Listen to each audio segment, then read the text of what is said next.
Knockoffs are a subject, that's for sure. A lot of people have different opinions on these, and I'm not the biggest fan of them, but if something catches my eye, I'll probably get it, like in the case of that Studio Series Sentinel or this guy. I don't buy full-on KOs of Hasbro stuff a lot because of their lack of QC, so what comes off the line is basically what you get. No checks, no nothing. You're never guaranteed a perfect product from anything, but with KOs, it's a lot of people saying they got a perfect one, and a lot of people saying they got a really crappy one. I usually get the short end of the stick, Sentinel, Feral Rex, etc. And all that's kind of turned me off buying these. But when I saw this, it hit me right in the movie Redecos nostalgia, and it was cheap, so I had to get it. And here we are with this thing. So here is the official Studio Series Bumblebee mold from Hasbro. It's a decent size, good looking car. And next to this Redeco here, it's massive. I'll link this below if you want it, because it's pretty sweet and it was only like $58. Just know that even though I got a pretty okay copy, yours may be great or it may not be great, because like I said, they don't get QC checked, so take that with a grain of salt when you go in to buy any knockoff, basically. Now this car looks really cool. I love the high octane color scheme and the striping is really good. However, the yellows don't always match up. The striping on the back wheel arches is a different yellow, a slightly darker yellow than the stuff on the front. I don't know if it's just they gave up on extra costs on the back, but the paint is different from the front. It might be like it needs another coat or something, but it is noticeable. I really like the black striping on the front paint job. That's really cool, and the indicator lights are picked out and they look great. The back tail lights and license plate are also done quite well, and I love all the little realistic details they have on this car. My biggest issue is with the windshield. They didn't curve it, so it doesn't fit flush at all on this thing. On the original toy, it's slightly curved, but on mine, the KO, it's flat. It doesn't work. Same with a lot of the other panels. They just don't seem to fit. You can see that the back end of this car is just trying to push its way out.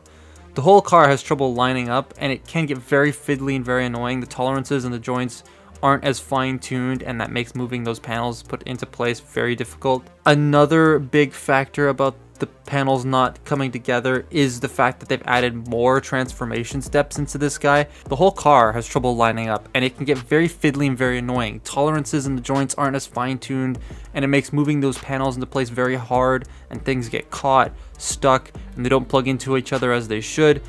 But the design of the car is still really, really cool. Let's transform it now, because I'm going to want to rip my hair out. When you modify something that already has every part of its transformation worked out and you add more steps to it, it makes the conversion process really annoying, and this one is annoying.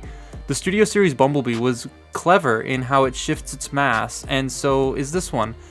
But the back panels and the new leg steps get caught on a lot, and it makes converting it back and forth very annoying. It's the extra feet steps.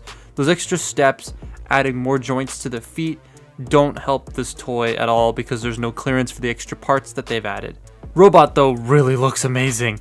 This deco just works so well for Bumblebee. I much prefer the main black with bits of yellow over the other way around.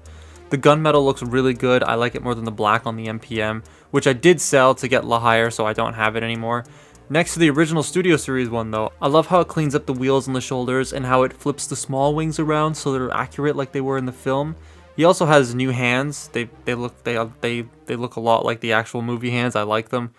I also love the accurate license plate placement. Not sure if it's an accurate plate to the film, but oh well. I will say the proportions are weird. He has a very broad upper torso, no midsection, and a tiny crotch area, and then massively long legs. In a pose he looks alright, but standing there he doesn't look the greatest to me. When my sister first saw it, she thought it looked very strange. Like at first glance she goes, that doesn't look right.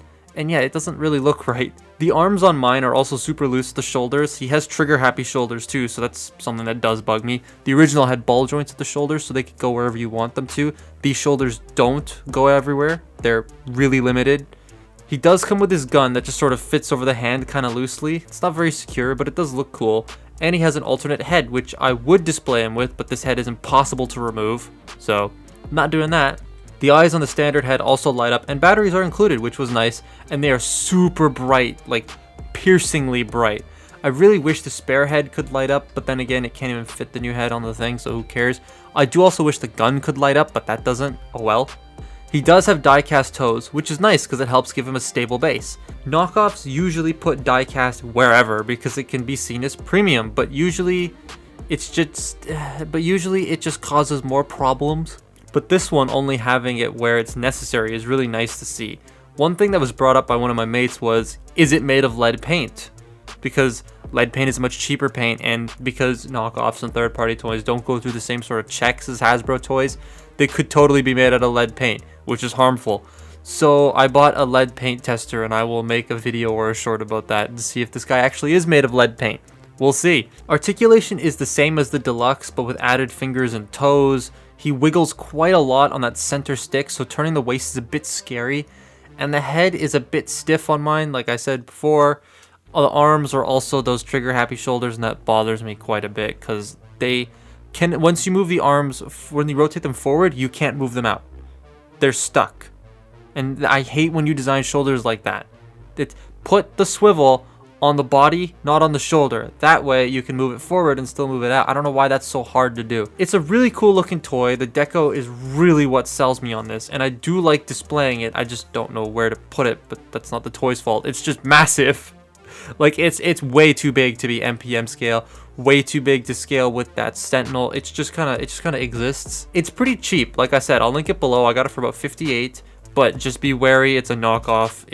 Your quality will vary quite heavily when you get this guy. You'll either get a good copy or a bad copy. But that's been my look at this big ass knockoff of Bumblebee in high octane colors. Follow me on Twitter and Instagram, and I'll see you next time. Goodbye.